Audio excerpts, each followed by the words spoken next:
తిరుపతిలో రచ్చ రచ్చ చేస్తోంది విగ్రహ రాజకీయం. శ్రీ మహావిష్ణు విగ్రహాన్ని నిర్లక్ష్యంగా పడేశారంటూ టీటీడీ మాజీ చైర్మన్ భూమన కరుణాకర్ రెడ్డి ఆరోపణలు చేశారు. హైందవ ధర్మం పట్ల నిర్లక్ష్యంగా ఉన్నారంటూ టీటీడీపై విమర్శలు చేశారు. అయితే భూమన ఆరోపణలను ఖండించింది టీటీడీ బోర్డు. అసత్య ప్రచారం చేస్తే క్రిమినల్ కేసులు పెడతామని హెచ్చరిస్తోంది టీటీడీ. అయితే ఎన్ని కేసులు పెట్టినా తాను భయపడే ప్రసక్తి లేదంటున్నారు భూమన కరుణాకర్ రెడ్డి.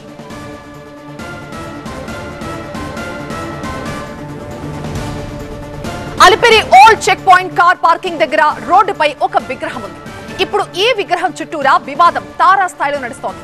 శ్రీ మహావిష్ణువు విగ్రహాన్ని నిర్లక్ష్యంగా పడేశారని టీటీడీ మాజీ చైర్మన్ భూమన కరుణాకర్ రెడ్డి ఆరోపణలు చేయగా టీటీడీ బోర్డు సభ్యులు తప్పుపట్టారు.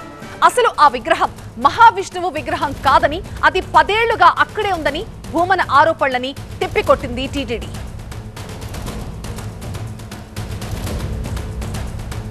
కరుణాకర్ రెడ్డి గారు అబద్ధాలకు క్యార్ ఆఫ్ అడ్రస్గా మిగిలిపోయారు. మహావిష్ణు విగ్రహానికి శనీశ్వరుడు విగ్రహానికి తేడా తెలీదు. నువ్వు ఆ విగ్రహం ఏమైందో ఇంకా కొండ మీద కాబట్టి ఎక్కువ రాజకీయాలు మాట్లాడదలుచుకోలేదు, కింద వెళ్ళిన తర్వాత మాట్లాడతాం. కాబట్టి చైర్మన్గా గత 2 పర్యాలు చైర్మన్గా ఉన్నప్పుడు ఆ విగ్రహం అక్కడే ఉంది మిత్రులారా. కరుణాకర్ రెడ్డి చైర్మన్గా ఉన్నప్పుడు కూడా ఈరోజు ఆయన చెప్తున్నట్టు మహావిష్ణు అంటున్నాడే ఆ శనేశ్వర విగ్రహం అక్కడే ఉన్నింది. ఆయన బోర్డు సభ్యుడిగా ఉన్నప్పుడు అక్కడే ఉన్నింది. అప్పుడు పోయి పూజలు చేయకుండా ఈరోజు పోయి ముసలి కన్నీరు గారొస్తావా? చుట్టుపక్కల కొన్ని మద్యం బాటిళ్ళు, అలాగే కొన్ని పొట్లాలు వీళ్ళే నిన్న రాత్రి వేశారని దాన్ని ఈరోజు ప్రభుత్వం మీద నెట్టి ఇదేదో హిందూ వ్యతిరేక ప్రభుత్వంగా చిత్రీకరించాలని చెప్పి ఒక దుష్ట ఆలోచనతో ఇలాంటి ప్రీ ప్లాన్డ్ మిత్రులారా ముందే అన్ని చేసుకొని వారు చేస్తున్నారని చెప్పి భక్తుల నుంచి ఫిర్యాదులు వస్తున్నాయి. మరోవైపు టీటీడీపై పనిగట్టుకుని అసత్య ప్రచారాలు చేస్తున్నారని మండిపడ్డారు TTD board chairman BR Naidu. Venkateswara Swamy సన్నిధిలో అలాంటి అసత్యాలు ప్రచారం చేస్తే క్రిమినల్ కేసులు పెడతామని హెచ్చరించారు. వెంకటేశ్వర స్వామిని రోజు దుమ్మెత్తిపోయటం, చిన్న విషయాలను పెద్ద విషయాలు చేసి టీటీడీ యొక్క పరువు ప్రతిష్టను తీస్తున్నారు. కాబట్టి వాళ్ళకి నేను ఇదే హెచ్చరిక చేస్తున్నా, క్రిమినల్ కేసు పెడతాం, ప్రాసిక్యూట్ చేస్తాం, జైలుకు పంపిస్తాం, తప్పుడు ప్రచారాలు చేస్తాం. అయితే క్రిమినల్ కేసులకు భయపడను అంటున్నారు భూమన. మొత్తానికి విగ్రహంపై తిరుపతిలో రాజకీయ దుమారం రేగుతోంది. మా ప్రతినిధి రాజు మనకి లైవ్ లో జాయిన్ అవుతున్నారు మరింత సమాచారంతో. రాజు, ఈ విగ్రహాలు ఆగ్రహాలు ఏంటి అసలు? తిరుపతిలో ఆ విగ్రహం శనీశ్వరుడి విగ్రహం అని అటు టీటీడీ చెప్తోంది, కాదు అది శ్రీ మహావిష్ణు విగ్రహం అని భూమన్ చెప్తున్నారు. ఇంతకీ ఆ విగ్రహం ఏంటి అసలు? ఖచ్చితంగా తిరుపతి నుంచి తిరుమలకు వెళ్లే దారిలో అలిపిరి వద్దనే విగ్రహం ఉంది. ఇది 12 అడుగుల విగ్రహం. అయితే ఈ విగ్రహ వివాదం ఇప్పుడు రాజకీయ రచన కూడా రాజేసిన పరిస్థితి కనిపిస్తుంది. వైసీపీకి సంబంధించినటువంటి రాష్ట్ర అధికార ప్రతినిధి భూమన కరుణాకర్ రెడ్డి ఇది మహావిష్ణు విగ్రహము టీటీడీ నిర్లక్ష్యంగా అలిపిరి రోడ్డు పక్కనే పడేసింది, టీటీడీ నిర్లక్ష్య వైఖరిని తప్పడుతూ ఆయన కామెంట్ చేయడము, ఆ తర్వాత టీటీడీ పాలక మండలి కూడా ఈ వ్యవహారాన్ని సీరియస్గా తీసుకుంటూ టీటీడీ ప్రతిష్టను దిగదార్చే విధంగా వివరిస్తే మాత్రం ఖచ్చితంగా క్రిమినల్ కేసులు పెడతాం, ప్రాసిక్యూట్ చేసి జైలుకు పంపుతామంటుంది. అసలు ఈ విగ్రహము 12 అడుగుల విగ్రహము ఇప్పటిది కాదు, దాదాపుగా 10-12 ఏళ్ల క్రితం నాటిది అంటూ ఎవరైతే ఈ విగ్రహాన్ని శిల్పిగా ఉన్నాడో కన్నాచారి కొడుకు కొద్దిసేపటి క్రితము తిరుమలలో టీటీడీ పాలక మండలి సభ్యులు కూడా వివరించారు. అయితే ఈ విగ్రహము చూస్తే శంకు చక్రాలతో పాటు విగ్రహాన్ని పరీక్షగా చూస్తే చేతిలో శంకు చక్రాలున్నాయి, గద కూడా ఉంది. అది శ్రీ మహావిష్ణు విగ్రహమా, శనీశ్వరుడు విగ్రహమా? ఖచ్చితంగా ఈ విగ్రహము శనీశ్వరుడిదా మహావిష్ణువుడిదా? మహావిష్ణువుదైతే మరి ఖచ్చితంగా శంకు చక్రాలు ఉన్నాయి కాబట్టి మహావిష్ణువు అని చెప్పేసి భూమన కరుణాకర్ రెడ్డి చెప్తున్న పరిస్థితి. అయితే శిల్పి కొడుకు గురుస్వామి కొద్దిసేపు మీడియా ముందు మాట్లాడుతూ ఎవరైతే దాత బెంగళూరుకు సంబంధించిన దాత 2 లక్షల రూపాయలు ఇచ్చి విగ్రహాన్ని శిల్పాన్ని చెక్కమని చెప్పి ఇచ్చాడో అతను ఇచ్చిన డిజైన్ ఆధారంగానే ఇచ్చాము, ఖచ్చితంగా ఇది శనీశ్వరుడు విగ్రహమే అని చెప్పి ఆయన కారఖండిగా చెప్తున్న నేపథ్యంలోనే కొద్దిసేపటి క్రితమే కూటమి నేతలు ప్రత్యేకించి తెలుగుదేశం పార్టీ నేతలు కూడా విగ్రహాన్ని వచ్చి పరిశీలిస్తున్నారు. అసలు ఈ విగ్రహము మహావిష్ణువుదా లేదంటే శనీశ్వరుడుదా అన్నది తేల్చేదానికంటే కూడా టీటీడీ ప్రతిష్టను దిగదార్చే విధంగా భూమన కరుణాకర్ రెడ్డి వ్యాఖ్యలు చేస్తున్నాడు, అతనిపైన చర్యలు తీసుకోవాలి అంటూనే ప్రధాన డిమాండ్ వినిపిస్తున్న పరిస్థితి కనిపిస్తుంది. అయితే ఈ విగ్రహం ఎవరిది అన్న దానిపంటే పక్కన పెడితే ఖచ్చితంగా ఈ విగ్రహం వ్యవహారం మాత్రము వివాదాస్పదంగా మారిపోయింది. ఈ విగ్రహాన్ని ఎవరైతే శిల్పి చెక్కారో ఆ శిల్పి చెప్తున్నది శనీశ్వరుడి విగ్రహం అంటే, కరుణాకర్ రెడ్డి మాత్రం ఇది మహావిష్ణు విగ్రహం అంటున్నారు. అయితే ఈ విగ్రహం మీద క్లారిటీ రాకపోయినా టీటీడీ ప్రతిష్టను దిగజార్చే విధంగానే కరుణాకర్ రెడ్డి వ్యాఖ్యలు చేస్తున్నాడు కాబట్టి ఆయన్ని ప్రాసిక్యూట్ చేయాల్సిన అవసరం ఉందని పాలక మండలి ఇప్పటికే బోర్డులో తీర్మానం చేసింది. ఈ మేరకు ఫిర్యాదు చేసింది. మరి కాసేపట్లో ఆయనపై క్రిమినల్ కేసులు కూడా నమోదయ్యే అవకాశం ఉంది. అయితే కరుణాకర్ రెడ్డి మాత్రము ఇలాంటి కేసులతో నోరు ముగించే పరిస్థితి లేదు. ఎట్టి పరిస్థితుల్లోనూ ఇది మహావిష్ణు విగ్రహము, ఈ విగ్రహాన్ని అప్రతిష్ట పాలు లేదంటే అపవిత్రత చేసే విధంగానే రోడ్డు పక్కన పడేసిన టీటీడీ పట్టించుకోలేదన్న ఆరోపణలు చేస్తున్న నేపథ్యంలో మరి కూటమి నేతలు కూడా ఇక్కడ చేరుకున్నారు. ఈ కూటమి నేతలు ఏ రకమైన ఆరోపణలు చేయబోతున్నారు, అసలు ఈ విగ్రహ వివాదాన్ని ఏ విధంగా తేల్చబోతున్నారని తెలిసి చెప్పాల్సిన అవసరం అయితే ఉంటుంది. రైట్ రాజు, అసలు అది విష్ణు విగ్రహమా శనీశ్వరుడి విగ్రహమా? ఏ విగ్రహం అయితే ఏంటి, అసలు అక్కడ ఎందుకు అలా పడేశారు, మరిది దోషమా కాదా? TV9 దీనిపై కొత్త సమాచారాన్ని సేకరించింది. ఆ పూర్తి డీటెయిల్స్ 8 PM కి సూపర్ ప్రైమ్ టైమ్ లో చూద్దాం.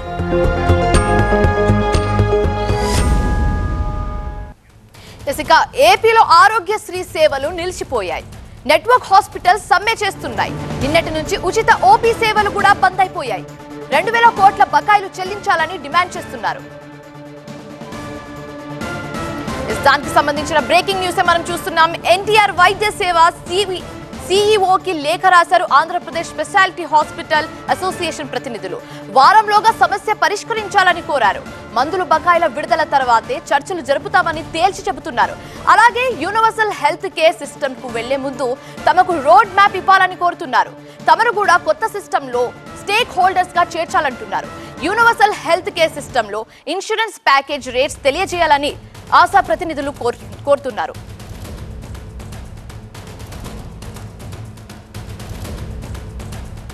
ఎన్టీఆర్ వైద్య సేవ CEO గారికి ఒక లెటర్ అన్నది ఇష్టం జరిగింది.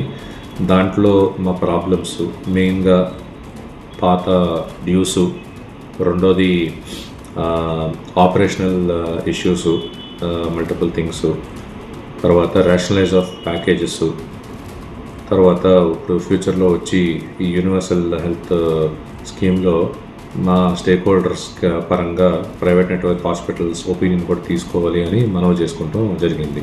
మా మనవి ఏంటి అంటే ఇది సేమ్గా దృష్టిలోకి తీసుకెళ్ళాలి అండ్ ఖచ్చితంగా కూడా ఆయన మాకు అండగా ఉంటారు అండ్ తొందరగా ఈ ప్రాబ్లమ్స్ నుంచి బయటికి తీసుకొస్తారు, హాస్పిటల్ సపోర్ట్ చేస్తారు అన్న ఆశ మాకు ఉంది. ఓపీడీ సర్వీసెస్ ఆపుతం వల్ల ప్రజలకి ఏమైనా ఇబ్బంది కలిగిస్తే హాస్పిటల్స్ వైపు నుంచి మమ్మల్ని ఎక్స్క్యూజ్ చేయాలని చెప్పేసి మేము రిక్వెస్ట్ చేస్తున్నాం. ఏపీలో ఆరోగ్యశ్రీ సేవలు బంద్, ప్రభుత్వ చర్యలపై మరిన్ని డీటెయిల్స్ మా కరెస్పాండెంట్ క్రాంతిని అడిగి తెలుసుకుందాం. క్రాంతి, ఏపీ వ్యాప్తంగా నెట్వర్క్ హాస్పిటల్స్లో ఆరోగ్యశ్రీ సేవల బంద్ కొనసాగుతూ ఉంది. ఇప్పటి వరకు కూడా వీళ్ళ డిమాండ్స్కి సంబంధించి ప్రభుత్వం నుంచి ఎలాంటి స్పందన రాలేదు. అయినప్పటికీ కూడా వీళ్ళు మా పరిష్కారం దొరికే వరకు కూడా ఓపీడీ సేవలను మేము కొనసాగించేది లేదు అని కూడా తెగేసి చెప్తున్నటువంటి పరిస్థితి కనిపిస్తోంది. అయితే ఎమర్జెన్సీ సేవలు మాత్రం కొనసాగిస్తాము, మా పెండింగ్ బకాయిలు రిలీజ్ చేసే వరకు కూడా చర్చలకు కూడా మేము రాము, ఖచ్చితంగా మా నిధులు విడుదల చేయాలి అని చెప్పి కూడా డిమాండ్ చేస్తున్నారు. అయితే ఇప్పటి వరకు కూడా దాదాపు 2000 కోట్లకు పైగా నిధులు పెండింగ్లో ఉన్నాయి. గతంలో 3 సార్లు చర్చలకు వచ్చాము, కానీ ప్రభుత్వం నుంచి మాకు ఎలాంటి స్పందన లేదు, బకాయిలు విడుదల కాలేదు, మాపై ఒత్తిడి పెరుగుతుంది అండ్ అలాగే మెయింటెనెన్స్ కూడా కష్టతరంగా మారింది. కాబట్టి ఇప్పుడు రాబోయే రోజుల్లో ఈ సేవలను కొనసాగించాలి అంటే కనుక ఖచ్చితంగా మా పెండింగ్ బకాయిలను విడుదల చేయాలి. దీంతో పాటు ఏదైతే ప్రభుత్వం ఇన్సూరెన్స్కి సంబంధించి హైబ్రిడ్ మోడ్లో ముందడుగు వేస్తుందో దానికి సంబంధించి కూడా క్లియరెన్స్ ఇవ్వాలి అని చెప్పి కూడా డిమాండ్ చేస్తూ ఉన్నారు. దానికి సంబంధించినటువంటి పూర్తి స్థాయి రోడ్ మ్యాప్ ఇవ్వాలి అంటున్నారు. ఇప్పటి వరకు కూడా ప్రభుత్వం మాతో ఎలాంటి చర్చలు జరపకుండా ఏకపక్షంగా నిర్ణయాలు తీసుకుంటూ ముందుకు వెళ్తున్నారు. మేము కూడా అందులో భాగస్వామ్యం ఉన్నాం కాబట్టి మాకు కూడా సమాచారం ఇచ్చి మాతో చర్చలు జరిపిన తర్వాత ఇన్సూరెన్స్ ప్యాకేజీల విషయంలో స్పష్టత ఇచ్చిన తర్వాతే ముందుకెళ్లాలని కూడా చెప్తున్నటువంటి పరిస్థితి కనిపిస్తుంది. అయితే ఇదంతా కూడా నెట్వర్క్ హాస్పిటల్ సంబంధించినటువంటి సమాచారం. మరోపక్క ప్రభుత్వం సైడ్ నుంచి చూస్తే కనుక ఇప్పటికే ఆరోగ్యశ్రీ సేవలకు సంబంధించి పలుమార్లు గతంలో చర్చలకు పిలిచారు, బకాయిలు విడుదల చేస్తామని కొంతమేర విడుదల చేసినటువంటి పరిస్థితి కనిపిస్తోంది. అప్పట్లో కొంత ఆందోళనకు పిలుపునిచ్చినా కూడా నెట్వర్క్ హాస్పిటల్స్ మళ్ళీ కొన్ని రోజుల పాటు సేవలను కొనసాగించాయి. ఇప్పుడు మళ్ళీ బంద్కు పిలిపించినటువంటి పరిస్థితి కూడా కనిపిస్తుంది. కనిపిస్తుంది. దీనికి సంబంధించి అంతర్గతంగా సచివాలయంతో పాటు ఉన్నతాధికారులతో కూడా పెండింగ్ బకాయిలు ఎన్నున్నాయి ఏంటి అనే దానికి సంబంధించి కూడా చర్చలు జరుపుతూ ఉన్నారు. మరోపక్క ఏదైతే హైబ్రిడ్ మోడ్కి సంబంధించి నెట్వర్క్ హాస్పిటల్స్ అసోసియేషన్ డిమాండ్స్ని తెరపైకి తెస్తుందో వాటికి సంబంధించి కూడా గతంలోనే మీతో చర్చించి ఒక సమావేశం ఏర్పాటు చేసి కమిటీలు ఏర్పాటు చేస్తామని చెప్పి కూడా ప్రభుత్వం క్లారిటీ ఇవ్వడం జరిగింది. ఏదైనా కూడా ఒకవైపు నుంచి ప్రభుత్వం ప్రయత్నాలు అయితే కొనసాగుతున్నాయి, మరోపక్కన నెట్వర్క్ హాస్పిటల్స్ స్ట్రైక్ అయితే కొనసాగుతుంది. ఇప్పటికైతే కనుక నెట్వర్క్ హాస్పిటల్స్ అన్నింటిలో కూడా నాన్ ఓపీడీ సేవలన్నీ కూడా క్లోజ్ అయిపోయినటువంటి పరిస్థితి ఉంది. కేవలం ఎమర్జెన్సీ సేవలు మాత్రమే కొనసాగుతూ ఉన్నాయి. సో దీనికి సంబంధించి ప్రభుత్వం నుంచి స్పష్టత ఇచ్చే వరకు కూడా రాష్ట్ర వ్యాప్తంగా అయితే ఆరోగ్యశ్రీ ఓపీడీ సేవలు నెట్వర్క్ హాస్పిటల్స్లో అయితే బంద్ కొనసాగుతుంది. Thank you Kranti. ఎస్, ఏపీలో అలా ఉంటే ఇక తెలంగాణలో కూడా ఆరోగ్యశ్రీ సేవలు బంద్ కాబోతున్నాయి. ఇవాళ అర్ధరాత్రి 12 గంటల నుంచి సేవలను నిలిపివేయబోతున్నారు. 1400 కోట్ల బకాయిలు చెల్లించాలని డిమాండ్ చేస్తున్నారు. బకాయిలు చెల్లిస్తేనే సేవలు కొనసాగిస్తామని చెప్తున్నారు నెట్వర్క్ ఆసుపత్రులు. వైద్యారోగ్య శాఖ మంత్రి దామోదర ఆరోగ్యశ్రీ సీఈఓతో చర్చలు జరిపినా కూడా ఈ సమస్య పరిష్కారం కాలేదని నెట్వర్క్ ఆసుపత్రుల ప్రతినిధులు చెప్తున్నారు. 10% బకాయిలు ఇస్తామని ప్రభుత్వం ప్రపోజల్ పెట్టినప్పటికీ సేవలు బంద్ వైపే మొగ్గు చూపిస్తున్నారు. ఇక మొత్తం బకాయిలు చెల్లించాలని నెట్వర్క్ ఆసుపత్రులు డిమాండ్ చేస్తున్నాయి. దీంతో ఇవాళ అర్ధరాత్రి నుంచి ఆరోగ్యశ్రీ సేవలు నిలిపేస్తామని ప్రకటించాయి.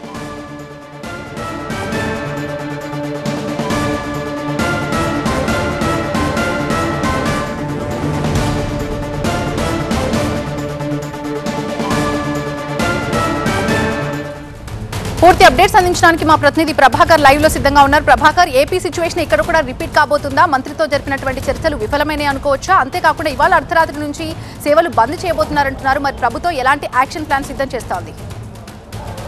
రీసెంట్గా ఎట్లాంటి చర్చలు జరపలేదు. కేవలం గత వారం రోజుల క్రితం మాత్రమే ఈ చర్చలు జరిపారు. ఇప్పటికే ప్రభుత్వం నిన్న 100 కోట్లు నెట్వర్క్ ఆసుపత్రులకు సంబంధించి రిలీజ్ చేసింది. మొత్తం 140 crores ఈ విడతలో ఇస్తామనేది గవర్నమెంట్ చెప్పింది అంతకుముందు నెట్వర్క్ హాస్పిటళ్లతో ఉన్న చర్చల సందర్భంగా. సో దాంట్లో భాగంగా నిన్న 100 కోట్లను శాంక్షన్ చేసింది. కాకపోతే నెట్వర్క్ ఆసుపత్రులు మాత్రం ఒకటే చెప్తున్నాయి, 1400 కోట్లు రావాల్సింది, దానిలో సగమైన రిలీజ్ చేయాలి అనేది అయితే నెట్వర్క్ ఆసుపత్రులు పట్టుకొని కూర్చున్నాయి. దానిలో భాగంగానే ఈరోజు అర్ధరాత్రి నుంచి సేవలను నిలిపివేస్తున్నట్టుగా ప్రకటించా. ఇప్పుడే దామోదర్ రాజనరసింహ, హెల్త్ మినిస్టర్ దామోదర్ రాజనరసింహ దగ్గర దీనిపైన సమావేశం జరుగుతుంది. సో అధికారులు, ఉన్నతాధికారులు కూడా అటెండ్ అయ్యారు. సో ఏం చేయాలి, ఎలా మాట్లాడాలి, ఏమని హామీ ఇవ్వాలనే దానిపైన పూర్తి స్థాయిలో చర్చిస్తున్నారు. ఇక చాలా వరకు హాస్పిటల్స్కి సంబంధించిన నెట్వర్క్ హాస్పిటల్కి సంబంధించిన ప్రతినిధులు చెప్తున్నారు, ప్రభుత్వం చాలా నిర్లక్ష్యంగా వ్యవహరిస్తున్న నేపథ్యంలోనే మీ బంద్కు సేవలను నిలిపివేయడానికి మొగ్గు చూపుతామని చెప్తున్నారు. నిన్నటి వరకు కూడా గవర్నమెంట్కి ఈ 2 క్రైసిస్లు కొంత తలనొప్పిగా మారినట్టే చెప్పాలి. నిన్నటి వరకు ఫీజు రియంబర్స్మెంట్కి సంబంధించిన అంశం తలనొప్పిగా మారింది. నిన్న మొన్న ఈ 2 రోజులు కూడా సీఎం అట్లాగే మంత్రులు దానిపైన ఫోకస్ చేశారు, ట్రబుల్ షూట్ చేసే ప్రయత్నం చేశారు. సో ఇప్పుడు మళ్ళీ అది ముగియక ముందే అటు ఎడ్యుకేషన్ ఇటు హెల్త్ 2 ఇష్యూస్లో కూడా ప్రభుత్వం కొంత ఇబ్బందికర పరిస్థితినే 2 ఇష్యూస్ కూడా లేవని తెలుస్తుంది. సో ఇప్పటికే నిన్న వాళ్ళకి సెటిల్ చేశారు. ఫీజు రియంబర్స్మెంట్కి సంబంధించి ప్రైవేట్ కాలేజీల యాజమాన్యాలకు ఒక హామీని ఇచ్చారు. ఈ వారంలో 600 కోట్లు, దీపావళికి 600 కోట్లు విడుదల చేస్తామనేది అయితే ఒక హామీ ఇచ్చారు. సో అదేవిధంగా ఈరోజు కూడా ఈ అంశం పైన కూడా ఇదే చర్చ జరిగే అవకాశం అవుతుంది. కాకపోతే ఇమీడియట్గా మాత్రం ప్రభుత్వం ఇప్పటికైతే సేవలు నిలిపివేస్తే ఇలాంటి ఆల్టర్నేటివ్స్ అరేంజ్ చేయాలన్న దానిపైన ఫోకస్ చేసింది. దానికి సంబంధించే మంత్రి దామోదర్ రాజనరసింహ వద్ద సమావేశం జరుగుతుంది. కానీ ఇప్పటికిప్పుడు అయితే నిధులకు సంబంధించి, బిల్లుల విడుదలకు సంబంధించి చర్చలు అయితే ఉండకపోవచ్చనే సమాచారం అయితే మనకు అందుతుంది. Right, thank you Prabhakar.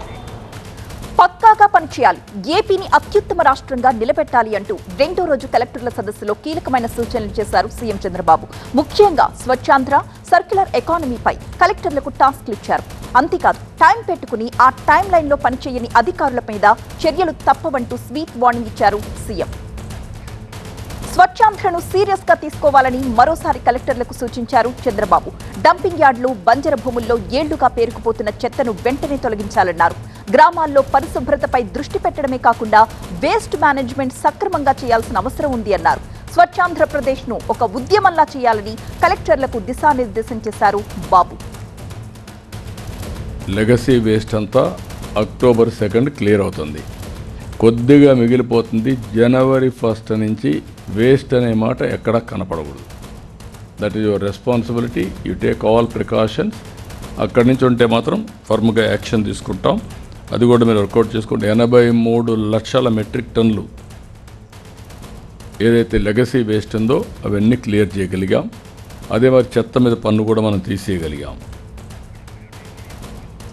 వివిధ శాఖల పనితీరుపైన కలెక్టర్ల సమావేశంలో సమీక్షించారు చంద్రబాబు. హోం, మున్సిపల్, జైళ్ల శాఖలు పూర్తిగా పనిచేయడం లేదు అన్నారు.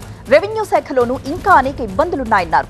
ఏ పనిలో ఉన్నా మంత్రులు ఫైళ్లను క్లియర్ చేయాలని, రిపోర్ట్ల కోసం కలెక్టర్లను డిస్టర్బ్ చేయొద్దంటూ సూచించారు. ఫీడ్బ్యాక్ తీసుకుంటే మీరు చూసే డిపార్ట్మెంట్స్ గుర్తుపెట్టుకోవాలి. Present department, home department, CDMA not working. మాకు చెప్పింది మేము ఎంత పని చేపిస్తున్నామని చెప్పి అసలు పనిచేసే పరిస్థితి లేదు, అది ఫంక్షనింగే లేదు. రెండోది రెవెన్యూలో complicated, procedure complicated 48%, delay in response 26%, not working 14%. వీటితో పాటుగా quantum valley, WhatsApp governance, data leak పైన కూడా సమీక్షించారు చంద్రబాబు. క్వాంటమ్ వ్యాలీ భవనాల డిజైన్స్ ని ప్రదర్శించారు. భవనాల డిజైన్లపై కలెక్టర్ల అభిప్రాయాలు తీసుకున్నారు. 80,000 మంది పనిచేసేలా క్వాంటమ్ వ్యాలీ భవనాల నిర్మాణం జరుగుతున్నట్లుగా తెలిపారు. వచ్చే కలెక్టర్స్ కాన్ఫరెన్స్ ఎజెండాని రియల్ టైం డేటా ఆధారంగానే నిర్వహిద్దామన్నారు చంద్రబాబు. ఇంకా ఈ సమావేశంలో చంద్రబాబు నాయుడు ఎలాంటి ఆదేశాలు ఇచ్చారు అధికారులకి? మా ప్రతినిధి ఈశ్వర్ లైవ్ లో సిద్ధంగా ఉన్నారు. ఈశ్వర్, 2 రోజుల కలెక్టర్స్ కాన్ఫరెన్స్ కొద్దిసేపటి క్రితమే ముగిసింది. ముఖ్యమంత్రి క్లోజింగ్ రిమార్క్స్లో కూడా చాలా కీలకమైన మెసేజ్ని అధికారులకు ఇచ్చారు. ఆయన చాలా ఫోకస్డ్గా ఈ సమావేశాన్ని నిర్వహించారు. గతంలో కూడా ప్రతి 3 నెలలకి ఒకసారి కలెక్టర్స్ కాన్ఫరెన్స్ నిర్వహించడం ద్వారా ఒకసారి జరిగిన అభివృద్ధిని రివ్యూ చేసుకోవడంతో పాటు మరొక అవసరమైన భవిష్యత్తు 3 నెలలకు అవసరమైన టార్గెట్ని ఇచ్చి పంపించే ప్రయత్నం. కానీ ఈసారి దాంట్లో కొంత చేంజెస్ జరిగాయి. గతంలో రెగ్యులర్గా కలెక్టర్లు మొదట వాళ్ళ జిల్లాల్లో జరిగిన అభివృద్ధికి సంబంధించి కావచ్చు, వాళ్ళు తీసుకున్న కొత్త మార్పుల గురించి చెప్పే ప్రయత్నం చేసేవాళ్ళు. ఆ తర్వాత ఆయా శాఖల కార్యదర్శులు మాట్లాడేవాళ్ళు. కానీ ఈసారి అట్లా కాకుండా కేవలం 7 విభాగాలుగా విభజించి ఆ విభాగాల కార్యదర్శులు ముందుగా మాట్లాడతారు. ఆ తర్వాత జిల్లా కలెక్టర్లు వాళ్ళకి ఏమైనా ప్రశ్నలు ఉంటే వాటిని అడుగుతారు. అదే సమయంలో సందేహాలు తీర్చుకునే ప్రయత్నం చేస్తారు. ఆ తర్వాత కొన్ని సూచనలు, ఎందుకంటే ఫీల్డ్ ఆఫీసర్స్ కాబట్టి వాళ్ళు కొన్ని సూచనలు ఇచ్చే ప్రయత్నం చేశారు. అదే సమయంలో జిల్లా కలెక్టర్స్ ఈ సమావేశానికి గత 2-3 రోజుల ముందే దాదాపుగా 14 జిల్లాల ఎస్పీలని 12 జిల్లాల కలెక్టర్లని మార్చడం జరిగింది. దాంతో కొత్త టీం ఈ సమావేశానికి హాజరైంది. ముఖ్యమంత్రి చాలా ఖచ్చితమైన మెసేజ్ని ఇస్తూ ఈసారి మిగతా కాన్ఫరెన్స్తో పోలిస్తే ఈసారి కలెక్టర్స్ కాన్ఫరెన్స్ మీద తాకు ఎక్కువ నమ్మకం ఉంది. రైట్ ఆఫీసర్ని రైట్ ప్లేస్లో చేయాలని ఎక్సర్సైజ్ చేశాం. ఆ ఎక్సర్సైజ్ మేరకు ఈ టీంని ఉన్న వాళ్ళలో ఉన్న అవైలబిలిటీలో ఉన్న అధికారులు ది బెస్ట్ టీంని కలెక్టర్లుగా, ఎస్పీలుగా నియమించాం. సో మీతో చేస్తున్న ఈ కాన్ఫరెన్స్ వల్ల వచ్చే 3 నెలల్లో విపరీతమైన అభివృద్ధికి సంబంధించి కావచ్చు మార్పులు ఉంటాయి, అవి రెవల్యూషనరీగా ఉంటాయని భావిస్తున్నానన్నట్టుగా వాళ్ళని బూస్ట్ చేసే ప్రయత్నం ముఖ్యమంత్రి చాలా స్పష్టంగా చేశారు. అదే సమయంలో అనేక అంశాలని, ముఖ్యంగా క్రైమ్కి సంబంధించి లా అండ్ ఆర్డర్ రివ్యూలో ముఖ్యమంత్రి అధికారుల మీద ఒక రకంగా కొంత సీరియస్గానే రియాక్ట్ అయినట్టుగా మనకి సమాచారం అందుతుంది. అప్పటి వరకు 4 కోట్ల మధ్యనే సమావేశం క్రైమ్ మీటింగ్ జరిగింది. ఆ సమావేశంలో క్రైమ్ రేట్ కొంత క్రైమ్ అగెనిస్ట్ ఉమెన్ కావచ్చు, లేకపోతే జనరల్ క్రైమ్ రేట్ కూడా భారీగా పెరుగుదల కనిపించింది అన్నట్టుగా ముఖ్యమంత్రి ఆ రిపోర్ట్స్ చూస్తూ వచ్చే ఏడాది లోపల 30% క్రైమ్ తగ్గాలి, దానికి తగ్గట్టుగా మీరు ప్రణాళికలు రూపొందించుకోవాలి, లేదంటే ఖచ్చితంగా చర్యలు తప్పవు. నేను ఉన్న వాళ్ళలో బెస్ట్ టీంని ఎంపిక చేశాను, మీరు గట్టిగా పర్ఫామ్ చేస్తే మళ్ళీ మీకు ప్రమోషన్స్ ఉంటాయి, మీకు సహకరిస్తా, మీకు సంబంధించిన ప్రభుత్వం నుంచి పూర్తి స్థాయి సపోర్ట్ ఉంటుంది. ఒకవేళ అలా కాకుండా మీరు కానీ చేయలేకపోతే మాత్రం, ప్రభుత్వం ఆశించిన ఎక్స్పెక్టేషన్స్ రీచ్ అవ్వలేకపోతే మాత్రం నేను మీకేమి సహాయం చేయలేను అన్నట్టుగా ముఖ్యమంత్రి చాలా స్పష్టమైన మెసేజ్ని ఇచ్చే ప్రయత్నం చేశారు. అదే సమయంలో వాళ్ళకి పెద్ద ఓరియంటేషన్ కూడా ఇచ్చే ప్రయత్నం చేశారు. జిల్లా కలెక్టర్ పోస్ట్ అనేది చాలా కీలకమైన పోస్ట్. మీ ఎంటైర్ కెరీర్లో మిగతా ఉన్నత స్థానాలు ఏదైనా సాధించవచ్చు, కానీ కలెక్టర్లుగా పనిచేసిన సమయంలో తెచ్చుకునే పేరు కావచ్చు, మీరు తీసుకునే నిర్ణయాలు కావచ్చు, మీ కెరీర్ మొత్తానికి సంబంధించి ఒక మంచి గుర్తింపునిస్తాయి. కాబట్టి ఇంతకుముందు జరిగిన చాలామంది కలెక్టర్లకు అలానే గుర్తింపు వచ్చింది గుర్తు తెచ్చుకొని మీరు ఖచ్చితమైన నిర్ణయాలు తీసుకోవాలి. మీరు రెగ్యులర్గా తీసుకునే నిర్ణయాలతో పాటు ఇప్పుడు సాంకేతిక పరిజ్ఞానాలు అందుబాటులోకి వచ్చాయి. ఆర్టిఫిషియల్ ఇంటెలిజెన్స్ కావచ్చు, లేకపోతే క్వాంటమ్ కంప్యూటింగ్ అందుబాటులోకి రాబోతుంది. కాబట్టి వీటన్నిటిని వినియోగించుకొని 15% జీడిపి సాధించే దిశగా ముందుకు వెళ్లాల్సిన అవసరాన్ని, క్రైమ్ రేటును తగ్గించే అవసరాన్ని, జాబ్ ఎంప్లాయ్మెంట్ని క్రియేట్ చేసే అవకాశాలని ముఖ్యమంత్రి చాలా సోదాహరణంగా వివరించి వాళ్ళ నుంచి పాజిటివ్ రెస్పాన్స్ తీసుకుని కొద్దిసేపటి క్రితమే సమావేశాన్ని ముగించారు. సో అందరూ కూడా మరొకసారి భవిష్యత్ టార్గెట్ని ముందుకు తీసుకెళ్తూ అందరూ కలెక్టర్స్ కావచ్చు, ఎస్పీలు కావచ్చు ముందుకు వెళ్తున్న నేపథ్యం అయితే అమరావతిలో కనిపిస్తుంది. కర్నూలు వ్యవసాయ మార్కెట్లోని ఉల్లి బస్తాలను జనం ఎత్తుకు వెళ్లడం కలకలం రేపింది. ఉల్లి ధర పతనంతో తక్కువ ధరకు విక్రయిస్తామని అధికారులు చేసిన ప్రచారం రివర్స్ అయింది. మార్కెట్ కు భారీగా చేరుకున్న జనం ఎవరికి వారు ఉల్లి బస్తాలు ఎత్తుకెళ్లిపోయారు. అలర్ట్ అయిన మార్కెట్ అధికారులు, సెక్యూరిటీ సిబ్బంది అడ్డుకునేందుకు ప్రయత్నించారు. ఉల్లి ధర పతనంతో కొద్ది రోజులుగా కర్నూలు మార్కెట్లో ఇబ్బందులు ఎదురవుతున్నాయి. రైతుల నుండి ప్రభుత్వం కొనుగోలు చేసిన ఉల్లి స్టాక్తో కర్నూలు మార్కెట్ నిండిపోగా ఇటీవల వర్షాలు పడటంతో కుళ్లిపోయే పరిస్థితులు ఏర్పడ్డాయి.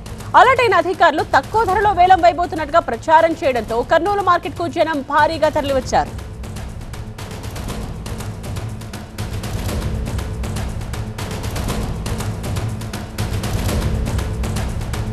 కర్నూలు వ్యవసాయ మార్కెట్లో ఏర్పడ్డ పరిస్థితుల గురించి కంప్లీట్ డీటెయిల్స్ మా సీనియర్ కరెస్పాండెంట్ నాగ్ అందిస్తారు. నాగ్, కర్నూలు మార్కెట్కు ఉల్లి పోటెత్తింది. మెట్రిక్ టన్నుల కొద్దీ ఉల్లి పంట కర్నూలు మార్కెట్కు వచ్చి చేరుతుంది. లారీలు, ట్రాక్టర్లలో రైతులు తన పంటను అమ్ముకునేందుకు కర్నూలుకు తీసుకొస్తున్నారు. అయితే మార్కెట్లో ఉన్న సరుకుతో పాటు బయట నుంచి పెద్ద ఎత్తున ఉల్లి సరుకు మార్కెట్కి వస్తుండటంతో రోజుల తరబడి ఇక్కడే స్టాక్ ఉండటంతో పెద్ద ఎత్తున కంపు కొడుతున్న పరిస్థితి ఉంది. దుర్గంధం వెదజల్లుతున్న పరిస్థితి ఇక్కడ కనిపిస్తుంది. పంటకు గిట్టుబాటు ధర లేకపోవడంతో రైతులు ఎక్కడ చూసినా రోడ్లపై పారబోస్తున్నారు. పశువులకు మేతగా వదులుతున్న పరిస్థితి ఉంది. ఈ నేపథ్యంలో ఏపీ ప్రభుత్వం ముఖ్యంగా ముఖ్యమంత్రి చంద్రబాబు నాయుడు క్వింటాల్కి 1200 రూపాయలు ప్రతి రైతుకు గిట్టుబాటు ధర కల్పించాలని ఆదేశించారు. దీంతో అధికారులు 1200 రూపాయలు రైతులకు గిట్టుబాటు అయ్యేలా చేస్తున్నారు. వ్యాపారస్తులు కొనుగోలు చేయగా మిగిలిన మొత్తాన్ని ప్రభుత్వమే చెల్లించేలా ఏర్పాట్లు చేస్తోంది. బయట కొనే వ్యాపారాలు లేకపోవడంతో జిల్లా నలుమూలల నుంచి రైతులు తమ పంటలను అమ్ముకునేందుకు కర్నూలు మార్కెట్కు తప్ప వేరే గత్యంతరం లేదు. దీంతో లారీలు, ట్రాక్టర్లలో తమ పంటను అమ్ముకునేందుకు కర్నూలుకు తీసుకొస్తున్నారు. కర్నూలులోనే ఉల్లి పంట పెద్ద ఎత్తున స్టాక్ ఉండటం, బయట నుంచి కూడా పెద్ద ఎత్తున తరలి వస్తుండటంతో అధికారులు తలలు పట్టుకుంటున్న పరిస్థితి అయితే ఇక్కడ కనిపిస్తుంది. ఈ నేపథ్యంలో రైతుల నుంచి అటు ప్రభుత్వము, ఇటు వ్యాపారులు కొనుగోలు చేసిన ఉల్లి మొత్తం ఇక్కడే స్టాక్ ఉండిపోతుంది. ప్రభుత్వం కొనుగోలు చేసిన ఉల్లిని ఇతర ప్రాంతాల రైతు బజార్లకు కూడా విక్రయిస్తున్నారు. అయినప్పటికీ కూడా పెద్ద ఎత్తున స్టాక్ ఉండటంతో స్థానికంగా ఉండే హోటళ్లకు, చిన్న చిన్న రిటైల్ వ్యాపారస్తులకు వేలం ద్వారా అమ్మాలని చెప్పి అధికారులు నిర్ణయించారు. ఇందులో భాగంగానే వేలం పాటల్లో కూడా స్థానికులందరూ కూడా ఉల్లిని విక్రయిస్తున్న పరిస్థితి నెలకొంది. ఈ నేపథ్యంలో వేలంలో ఉల్లిని తీసుకునేవారు చాలా పెద్ద ఎత్తున వస్తున్నారు. పనిలో పనిగా ఇక్కడ లోకల్ స్థానికులందరూ కూడా బైకులు, ఆటోల్లో ఉచితంగా ఉల్లిని తీసుకుపోతున్నట్లుగా మనకు ఇక్కడ చూస్తున్నాం, ప్రత్యక్షంగా చూస్తున్న పరిస్థితి ఉంది. ఎవరికి తోచిన వారి విధంగా ఆటోల్లో, బైకుల్లో ఉచితంగా తీసుకొని వెళ్ళే ప్రయత్నం చేస్తున్నారు. అయితే వీళ్ళందరినీ కూడా అధికారులు ఇక్కడ సెక్యూరిటీ సిబ్బంది అడ్డుకునే ప్రయత్నం అయితే చేస్తున్నారు. ఇది ఇక్కడ తాజా పరిస్థితి.